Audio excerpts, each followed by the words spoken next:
उनके भ्रष्ट मंत्री, दूसरी तरफ कांग्रेस पार्टी और तेलंगाना की आम जनता, गरीब जनता, किसान, मजदूर, छोटे दुकानदार। ఒక పక్కన ముఖ్యమంత్రి కుటుంబం, అవినీతి పరులైన మంత్రులు, మరొక పక్కన తెలంగాణ రాష్ట్ర ప్రజలు, పేద ప్రజలు, రైతులు, కార్మికులు, విద్యార్థులు, యువకులు, పేద ప్రజలు। हम सब ने तेलंगाना का सपना देखा था। सपना था कि तेलंगाना की जनता इस प्रदेश में राज करे। पिछले 10 साल तेलंगाना की जनता को परे कर दिया गया है और एक परिवार, चीफ मिनिस्टर कह लो, राजा कह लो, एक राजा और उसका परिवार तेलंगाना पर राज कर रहा है। తెలంగాణ కోసం రాష్ట్ర ప్రజలందరూ కూడా ఒక కల కన్నారు, కానీ ఇవాళ ఆ కల నిర్వీర్యమైపోయి రాష్ట్రంలో ముఖ్యమంత్రిగా కాక ఒక రాజుగా ఈ తెలంగాణ ప్రజలపైన పెత్తనం చెలాయిస్తున్నారు। सारे के सारे डिपार्टमेंट, पैसे वाले डिपार्टमेंट उनके परिवार के पास, चाहे वो शराब हो, रेत हो, जमीन हो, जहां भी जनता से पैसा लिया जा सकता है, वो सारे के सारे डिपार्टमेंट्स केसीआर के परिवार के पास या उनके पास। రాష్ట్రంలో ఉన్నటువంటి మంత్రిత్వ శాఖలో డబ్బులు ఉండేటువంటి శాఖలన్నీ కూడా ఒకే కుటుంబం దగ్గర, కేసీఆర్ కుటుంబం దగ్గర ఉన్నాయి। అది మద్యం కానివ్వండి, భూమి కానివ్వండి, ఇసుక కానివ్వండి, ఎక్కడెక్కడైతే డబ్బులు ఉన్నాయో ఆ శాఖలన్నీ కూడా ప్రజలను పీడించుకొని తినే విధంగా ముఖ్యమంత్రి కుటుంబం వద్ద ఆ శాఖలన్నీ కూడా ఉన్నాయి। कलेश्वरम प्रोजेक्ट को बड़ा बढ़ाकर 1 लाख करोड़ रुपए आपकी जेब में से निकाला है। కాళేశ్వరం ప్రాజెక్ట్ సంబంధించినటువంటి అంచనాలని పెంచి మన పేద ప్రజల జేబులలో నుంచి 1,00,000 కోట్లు లాగినటువంటి మన రాష్ట్ర ముఖ్యమంత్రి केसीआर जी को वहां जाके इंस्पेक्शन करना चाहिए। ఇవాళ ముఖ్యమంత్రి కేసీఆర్ గారు కాళేశ్వరం ప్రాజెక్టు వద్దకెళ్ళి అక్కడ సమీక్షించాల్సినటువంటి బాధ్యత ఉన్నది। वहां कलेश्वरम प्रोजेक्ट के जो बराज के खंबे हैं, एक के बाद एक गिर रहे हैं।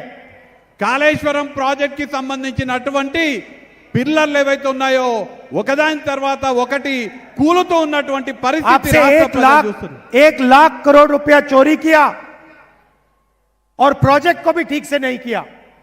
మన దగ్గర 1,00,000 రూపాయల ధనాన్ని మన దగ్గర దోచుకొని ఒక్క ప్రాజెక్ట్ ని కూడా సరిగా కట్టలేకపోయినారు और तेलंगाना को कर्ज में मिटा दिया। అట్లనే తెలంగాణ రాష్ట్రాన్ని అప్పుల ఊబిలోకి నెట్టేయబడ్డది। వాళ్ళ भाइयों और बहनों, 2040 तक तेलंगाना का हर परिवार 31,500 रुपए हर साल तेलंगाना के कर्ज के लिए दिएगा। 2040 సంవత్సరం వరకు తెలంగాణ ప్రజలపైన 1,00,000కు పైగా అప్పు ప్రతి తెలంగాణ బిడ్డ పైన ఉన్నది। इसको कहते हैं दोराला सरकार। దీన్ని దొరల ప్రభుత్వం అని అంటారు। हमने भी सरकार चलाई, हमने भी प्रोजेक्ट्स किए। మేము కూడా ప్రభుత్వాలని నడిపినాము, మేము కూడా ప్రాజెక్టులను నిర్మించినాము। नागार्जुन सागर, प्रियदर्शनी जुराला, श्री राम सागर, सिंगूर प्रोजेक्ट, कोई शिकायत नहीं आई। Nagarjuna Sagar project, Jurala project, Singur project అన్నీ కూడా కాంగ్రెస్ ప్రభుత్వంలో కట్టడం జరిగింది। हमारी सरकार थी, दलितों को आदिवासियों को, पिछड़ों को हम उनकी जमीन वापस देते थे। మా ప్రభుత్వంలో దళితులకు, గిరిజనులకు, బడుగు బలహీన వర్గాలకు భూమిని ఇవ్వడం జరిగింది। लाखों गरीब लोगों को हमने जमीन वापस दी। లక్షలాది మంది పేదలకు భూమిని తిరిగి ఇవ్వడం జరిగింది। कांग्रेस पार्टी से और इंदिरा गांधी जी से इसलिए आपका इतना गहरा रिश्ता है। కాంగ్రెస్ పార్టీతో, ఇందిరమ్మతో ఆ కారణం చేతనే మీ అందరికీ కూడా అంత అవినాభావ సంబంధం ఉన్నది। और दोराला सरकार क्या करती है? ఆపోజిట్ గా దొరల ప్రభుత్వం ఏం చేస్తున్నది? धारिनी पोर्टल के माध्यम से गरीबों से उनकी जमीन छीनने का काम करती है। ధరణి పోర్టల్ పేరుతో పేద ప్రజల వద్ద ఉన్నటువంటి పేదల భూమిని లాక్కుంటున్నది ఈ దొరల ప్రభుత్వం। 20 लाख किसानों को नुकसान पहुंचा है 20 లక్షల రైతులకి దీని వల్ల నష్టం కలిగించడం జరిగింది। और फायदा किसको हो रहा है?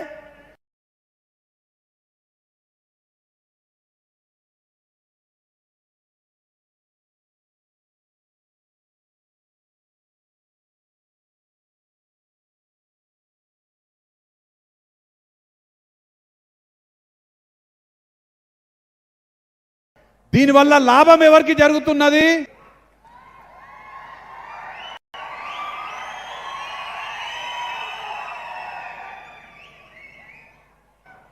Bye bye KCR. मगर रेवंत जी ने कहा बाय बाय केसीआर, मगर जो पैसा इन्होंने लूटा है उसके बारे में क्या होगा? రేవంత్ రెడ్డి గారు బాయ్ బాయ్ కేసీఆర్ అని అన్నారు, కానీ ఏ ధనమైతే కేసీఆర్ ప్రజల దగ్గర లూటీ చేసినాడో దాన్ని ఏం చేయాలి? चीफ में पहले क्या होगा? पहले चीफ मिनिस्टरशिप से बाय बाय होगा। మొదట ముఖ్యమంత్రి పదవి నుంచి బాయ్ బాయ్ చేయాలి। उसके बाद जो केसीआर जी ने तेलंगाना की जनता से पैसा लूटा है उसके बारे में सवाल पूछे जाएंगे। దాని తర్వాత కేసీఆర్ తెలంగాణ ప్రజల దగ్గర ఎంతైతే లూటీ చేసినాడో దానిపైన ప్రశ్నించడం జరుగుతుంది। मैंने मन बना लिया है कि जितना पैसा आपके चीफ मिनिस्टर ने आपसे चोरी किया है उतना पैसा कांग्रेस पार्टी आपकी जेब में वापस डालने जा रही है। నేను నిర్ణయించుకున్నాను, ఎన్ని డబ్బులైతే ప్రజల దగ్గర కేసీఆర్ లూటీ చేసినాడో అన్ని మళ్ళీ రాష్ట్రంలో ఉన్నటువంటి పేదల జేబులోకి కాంగ్రెస్ పార్టీ నింపుతుంది।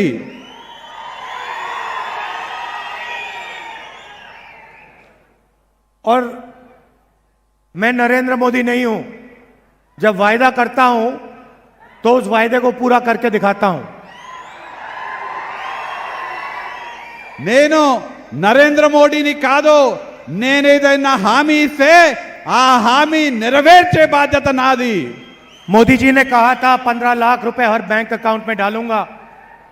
నరేంద్ర మోడీ గారు హామీ ఇచ్చినారు, మీ అందరి బ్యాంక్ అకౌంట్లలో 15 లక్షల రూపాయలు డిపాజిట్ చేస్తా అని। आपके बैंक अकाउंट में 1 रुपया नहीं आया। మీ బ్యాంక్ అకౌంట్ లోకి 1 రూపాయి కూడా రాలేదు। अदानी जी के बैंक अकाउंट में लाखों करोड़ रुपए चले गए। అదే అడానీ బ్యాంక్ అకౌంట్ లో లక్షల కోట్ల రూపాయలు చేరినాయి। तो जब हम वायदे करते हैं हम उन वायदों को पूरा करते हैं। మేమేవైతే హామీలు ఇస్తామో ఖచ్చితంగా ఆ హామీలను మేము నెరవేరుస్తాము। मेरा आपके साथ राजनीतिक रिश्ता नहीं है, पारिवारिक रिश्ता है। నాకు మీతో ఉన్నటువంటి బంధము రాజకీయ బంధం కాదు, వ్యక్తిగతమైనటువంటి కుటుంబ పరమైనటువంటి బంధము మీతో నాకున్నది। मतलब ये रिश्ता राहुल गांधी के साथ नहीं है, ये रिश्ता जवाहरलाल नेहरू, इंदिरा गांधी, राजीव गांधी, सोनिया गांधी के साथ है। ఈ బంధము కేవలం రాహుల్ గాంధీ గారితో ఉన్నది కాదు, జవహర్లాల్ నెహ్రూ గారు, ఇందిరాగాంధీ గారు, రాజీవ్ గాంధీ గారు, సోనియా గాంధీ గారితో ఉన్నటువంటి బంధము, प्रियंका गांधी గాంధీ గారితో ఉన్నటువంటి బంధము। तो हमारा पारिवारिक रिश्ता है और इसीलिए जो हम यहां स्टेज से कहते हैं वो हम करके दिखाते हैं। నాకు మీతో ఉన్నది కుటుంబపరమైనటువంటి బంధం కాబట్టి మేము ఏదైతే ఈ వేదిక మీద నుంచి చెప్తామో అది చేసి చూపిస్తాము। और मैंने कहा कि जितना पैसा केसीआर ने आपसे लूटा है उतना पैसा कांग्रेस पार्टी आपके बैंक अकाउंट में वापस डालेगी। నేను చెప్పడం జరిగింది, ఎన్ని డబ్బులైతే కేసీఆర్ మన పేదల దగ్గర లూటీ చేసినాడో అవన్నీ కూడా తిరిగి మీ బ్యాంక్ అకౌంట్ లో నేను వేపిస్తాను। सबसे पहले महिलाएं इस प्रदेश की रीढ़ की हड्डी हैं। మొదటగా మహిళలు ఈ రాష్ట్రానికి పునాదులు లాంటి వారు। वो हमारे भविष्य की देखभाल करती हैं। మన భవిష్యత్తు గురించి ఆలోచన చేసి మన భవిష్యత్తు కోసం కష్టపడతారు మహిళలు। और अपनी पूरी जिंदगी तेलंगाना के भविष्य में लगा देती हैं। వారి జీవితం మొత్తం కూడా తెలంగాణ కోసం పాటుపడుతున్నారు। इसीलिए सबसे पहले हम उनके लिए महालक्ष्मी स्कीम लाए हैं। అందుకోసమే మొదటగా మహిళల కోసం మహాలక్ష్మి స్కీమ్ ని ప్రవేశపెట్టడం జరిగింది। 2500 रुपए हर महीने तेलंगाना की महिलाओं के बैंक अकाउंट में सीधा जाएगा।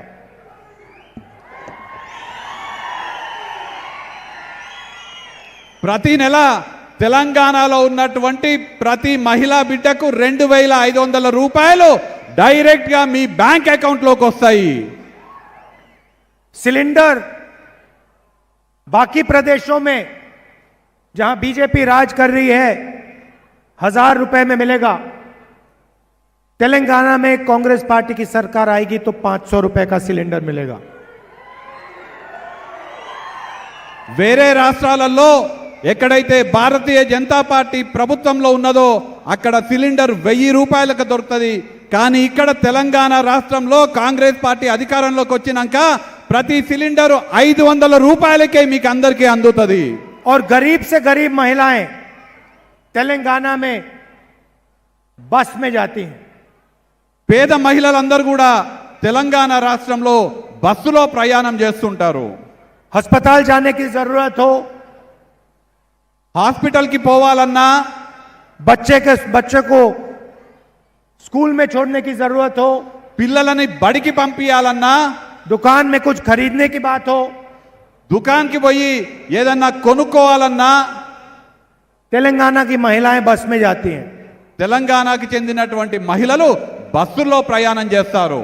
हमारी सरकार आएगी तो तेलंगाना की कोई भी महिला बस में 1 रुपया नहीं देगी।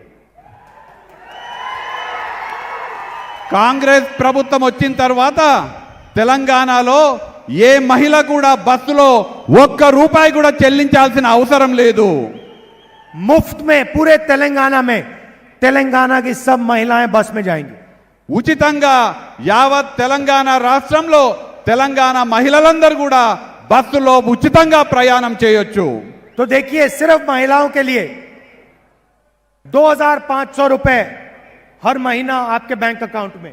కేవలం మహిళల కోసం ప్రతి మహిళకు ప్రతి నెల 2500 రూపాయలు మీ బ్యాంక్ అకౌంట్ లోకి వస్తాయి। हर महीने आपके 500 रुपए बचे क्योंकि आपने 500 रुपए का सिलेंडर लिया। మీరందరికీ కూడా 500 రూపాయలకే తెలంగాణ ప్రభుత్వంలో సిలిండర్ ఇవ్వబోతున్నాము। और बस में महीने के 500,000 रुपए वहां बचे। ప్రతి మహిళకు బస్సులో మీకు ఫ్రీగా కాబట్టి 500 నుంచి 1000 రూపాయలు మీకు అక్కడ సేవ్ అవుతాయి। तो तकरीबन 4000 रुपए हम तेलंगाना की माताएं और बहनों के बैंक अकाउंट में सीधा डाल रहे हैं। దీన్ని బట్టి ప్రతి మహిళకు తెలంగాణలో ప్రతి నెల 4000 రూపాయలు మీ బ్యాంక్ అకౌంట్ లో వేసినట్టు అవుద్ది। अब चलिए किसानों की बात करते हैं। ఇప్పుడు రైతుల గురించి మాట్లాడదాము। किसान भी प्रदेश की रीढ़ की हड्डी हैं। రైతులు కూడా మన ప్రాంతానికి పునాదులు లాంటి వారు। और हम जानते हैं उनको कितनी मुश्किल सहनी पड़ती है। మనందరికీ తెలుసు రైతులు ఎంత కష్టపడి పని చేయాల్సి వస్తుందో। और अगर किसान मुश्किल सह रहा है तो मजदूर उससे ज्यादा मुश्किल सहता है। రైతులు కష్టాల్లో ఉంటే కార్మికులు ఇంకా కష్టాలు పడుతున్నారు. इसीलिए किसानों के लिए हर एकड़ के लिए 15,000 रुपए कांग्रेस पार्टी देने जा रही है। అందుకోసమే తెలంగాణలో ఉన్నటువంటి యావత్ రైతాంగానికి ప్రతి సంవత్సరం ప్రతి ఎకరానికి 15,000 రూపాయలు కాంగ్రెస్ ప్రభుత్వం ఇవ్వబోతున్నది. और मजदूरों के लिए 12,000 रुपए हर साल। అలానే రైతు కూలీల కోసం 12,000 రూపాయలు ప్రతి సంవత్సరం ఇవ్వబోతున్నాము. बुजुर्ग लोगों के लिए आज उनको 2,000 रुपए मिलता है पेंशन में। రాష్ట్రంలో ఉన్నటువంటి వృద్ధులకు ఇవాళ కేవలం 2,000 రూపాయలు పెన్షన్ గా అందుతున్నది. अभी मैंने कुछ बुजुर्ग महिलाओं से पूछा कितना पैसा मिलता है, मुझे बताया 2,000 रुपए मिलते हैं महीने के। ఇందాక నేను జిల్లెళ్ళ గ్రామంలో వృద్ధ మహిళలను అడగడం జరిగింది, మీకు పెన్షన్ ఎంత వస్తున్నదని. మాకు 2,000 వస్తున్నదని ఆ మహిళలు నాకు చెప్పడం జరిగింది. कांग्रेस पार्टी की सरकार आएगी तो उनको 4,000 रुपए मिलेगा हर महीना। కాంగ్రెస్ ప్రభుత్వం అధికారంలోకి వచ్చిన తర్వాత వాళ్ళందరికీ కూడా ప్రతి నెల 4,000 రూపాయల పెన్షన్ ఇవ్వబోతున్నాము. और सबको 10 लाख रुपए हेल्थ इंश्योरेंस में मिलेगा। అందరికీ కూడా 10 లక్షల రూపాయల విలువ చేసే ఆరోగ్య బీమా కూడా కాంగ్రెస్ ప్రభుత్వం ఇవ్వబోతున్నది. गृह ज्योति स्कीम 200 यूनिट बिजली हर महीने मुफ्त में। గృహజ్యోతి పథకం ద్వారా ప్రతి కుటుంబానికి 200 యూనిట్ల వరకు ఉచితంగా విద్యుత్ ఇవ్వబోతున్నాం మీకు అందరికీ. ये काम प्रजाला सरकार करने जा रही है। ఈ పనులన్నీ కూడా ప్రజల ప్రభుత్వం చేయబోతున్నది. भाइयों और बहनों, चुनाव बीआरएस और कांग्रेस पार्टी के बीच में है। సోదర సోదరీమణులారా, ఈ ఎన్నికల్లో బీఆర్ఎస్ కాంగ్రెస్ పార్టీల మధ్యన నడుస్తున్నవి. सच्चाई यह है कि बीआरएस, बीजेपी और एमआईएम एक साथ काम कर रहे हैं। కానీ వాస్తవం ఏదంటే BRS party, BJP party, MIM party ముగ్గురు కలిసి పనిచేస్తున్నారు. पार्लियामेंट हाउस में, लोकसभा में बीआरएस ने बीजेपी का पूरा समर्थन किया। పార్లమెంటులో, లోక్సభలో బీఆర్ఎస్ పార్టీ పూర్తిగా బీజేపీకి మద్దతు ఇస్తున్నది. किसान बिल लाने में, जीएसटी, नोटबंदी, बीआरएस और आपके चीफ मिनिस्टर ने बीजेपी को पूरा का पूरा मदद किया। రైతుల చట్టాల పైన కానివ్వండి, జిఎస్టీ పైన కానివ్వండి, అలానే నోట్ల రద్దు పైన కానివ్వండి, పూర్తిగా రాష్ట్ర ముఖ్యమంత్రి కేసీఆర్, బీఆర్ఎస్ పార్టీ పూర్తిగా బీజేపీకి సంపూర్ణ మద్దతు ఇవ్వడం జరిగింది పార్లమెంటులో. बाकी विपक्ष के नेताओं पर केसेस लगते हैं, ED, CBI, income tax, vigilance. मेरे ऊपर 24 केस लगे हुए हैं। ప్రతిపక్ష నాయకులందరిపైన అనేక కేసులు ఉంటాయి. ఈడీ కానివ్వండి, సిబిఐ కానివ్వండి, ఇలాంటి అనేక కేసులు ఉంటాయి. నా ఒక్కనిపైనే ఇప్పటికీ 24 కేసులు ఉన్నాయి. मेरी लोकसभा की मेंबरशिप रद्द कर दी। నా లోక్సభ సభ్యత్వాన్ని కూడా రద్దు చేయడం జరిగింది. मेरा जो घर है, सरकारी घर, वो ले लिया। నా ఇల్లు, నాకు ప్రభుత్వం ఇచ్చినటువంటి ఇల్లును కూడా గుంజుకున్నారు నా దగ్గర నుంచి. और मैंने खुशी से इनको घर दिया, कहा लो ले जाओ अपना घर, मुझे नहीं चाहिए। సంతోషంగా నేను ఇచ్చేసినాను. ఈ ఇల్లు నాకు అవసరం లేదని నేను ఇచ్చేసినాను. पूरा हिंदुस्तान मेरा घर है, पूरा तेलंगाना मेरा घर है। యావత్ భారతదేశం నా ఇల్లు, ఈ తెలంగాణ రాష్ట్రం మొత్తం కూడా నా ఇల్లు.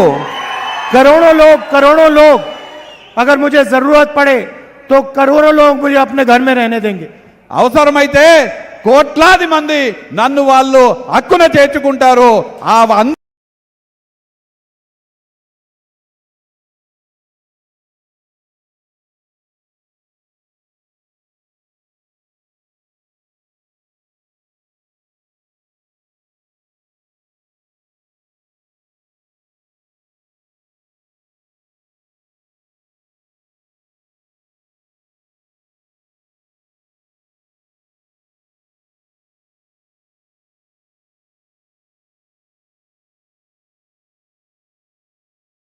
అందరిది, నా వాళ్ళ ఇల్లు కోట్లాది ప్రజల ఇల్లు, నా ले जाओ। ఇల్లు లాంటిదే. ले जाओ उठा। कोई ईडी का अफसर उनके घर के सामने नहीं खड़ा। ఈడీకి సంబంధించినటువంటి అధికారులు వాళ్ళ ఇండ్ల దగ్గరికి కూడా పోరు. इनकम टैक्स वाले कोई सवाल नहीं पूछ रहे, ఇన్కమ్ ట్యాక్స్ అధికారులు వాళ్ళని ఒక్క ప్రశ్న కూడా అడగరు. क्योंकि आपके चीफ मिनिस्टर और नरेंद्र मोदी एक साथ मिले हुए हैं। ఎందుకంటే మీ ముఖ్యమంత్రి నరేంద్ర మోడీ ఇద్దరు కూడా ఒకటే, ఇద్దరు కూడా కలిసే పనిచేస్తున్నారు. तो आप ये समझ के चलिए कि लड़ाई कांग्रेस पार्टी और बीआरएस के बीच में है। మీరందరూ కూడా గమనించండి, ఈ ఎన్నికల్లో యుద్ధము కాంగ్రెస్ పార్టీ బీఆర్ఎస్ పార్టీ మధ్యన నడుస్తున్నది. पहले यहां पे बीजेपी छाती फुला के घूम रही थी, पहले यहां बीजेपी के लोग छाती फुला के घूम रहे थे। భారతీయ జనతా పార్టీ ఇక్కడ భుజం ఎగిరేసి ఈ ప్రాంతంలో తిరగడం జరుగుతున్నది. कांग्रेस पार्टी ने उनकी सारी की सारी गैस निकाल दी। కాంగ్రెస్ పార్టీ వాళ్ళ మొత్తం గ్యాస్ తీసేసినారు. चारों टायर उनके पंचर कर दिए। 4కి 4 బీజేపీకి చెందినటువంటి 4 టైర్లు కాంగ్రెస్ పార్టీ పంక్చర్ చేసేసింది రాష్ట్రంలో. अब उनके नेता यहां आके कहते हैं हम ओबीसी का चीफ मिनिस्टर बनाएंगे। వాళ్ళ నాయకులు ఇక్కడికి వచ్చి ఇవాళ చెప్తున్నారు, మేము రాష్ట్రంలో ఓబీసీ ముఖ్యమంత్రిని పెడతామని చెప్తున్నారు బీజేపీ अरे भाई నాయకులు. यहां आपको 2% वोट मिलेगा और चीफ मिनिस्टर कैसे बनाओगे? మీకిక్కడ 2% ఓట్లు వస్తే మీరు ముఖ్యమంత్రిని ఎట్లా ఏర్పాటు చేస్తారు? अगली बार प्रधानमंत्री अमेरिका जाएंगे, कहेंगे मैं अमेरिका में ओबीसी प्रेसिडेंट बनाऊंगा। వీళ్ళ వ్యవహారం ఎట్లుందంటే ప్రధానమంత్రి అమెరికాకు పోయి అమెరికాలో నేను ఓబీసీ ప్రెసిడెంట్ ని ఏర్పాటు చేస్తా అని చెప్పినట్టుగా ఉంది. ना आप अमेरिका में प्रेसिडेंट बना पाओगे, यहां आपका चीफ मिनिस्टर बनेगा। మీరు అమెరికాలో ప్రెసిడెంట్ నుంచో కూర్చోబెట్టలేరు, ఇక్కడ తెలంగాణ రాష్ట్రంలో ముఖ్యమంత్రిని మీరు కూర్చోబెట్టలేరు. उल्टी सीधी बात मत करिए तेलंगाना की जनता के साथ, उल्टी सीधी बात तेलंगाना की जनता के साथ मत कीजिए। ఈ తిక్క మాటలు తెలంగాణ రాష్ట్ర ప్రజల ముందల బీజేపీ మాట్లాడకూడదు. अपनी गाड़ी का टायर पंचर ठीक करिए पहले। మీ పంక్చర్ అయినటువంటి మీ వాహనం కార్ని సరిగా చేసుకోండి మొదలు. अच्छा, दूसरी तरफ एमआईएम, రెండవ తరఫున ఎంఐఎం ఉన్నది. जहां भी कांग्रेस पार्टी चुनाव लड़ती है, ఎక్కడెక్కడైతే కాంగ్రెస్ పార్టీ ఎన్నికల్లో పోటీ చేస్తుందో, महाराष्ट्र हो, మహారాష్ట్ర కానివ్వండి, राजस्थान రాజస్థాన్ असम, కానివ్వండి, उत्तर प्रदेश, जहां भी हम जाते हैं, ఉత్తరప్రదేశ్ కానీ ఎక్కడైనా కాంగ్రెస్ పార్టీ పోటీ చేస్తే वहां पे जादू से एमआईएम के कैंडिडेट आ जाते हैं। అక్కడ సడన్ గా ఎంఐఎం క్యాండిడేట్లు ప్రత్యక్షమవుతారు. और सारे के सारे कैंडिडेट जो आते हैं वो बीजेपी की मदद करने वाले कैंडिडेट आते हैं। ఎవరెవరైతే ఎంఐఎం క్యాండిడేట్లుగా వస్తారో వాళ్ళందరూ కూడా భారతీయ జనతా పార్టీ అభ్యర్థులకి సహాయపడడానికి మాత్రమే వస్తారు. तो ये भी एमआईएम वाले लोग, चुनाव आ रहा है, लड़ाई दो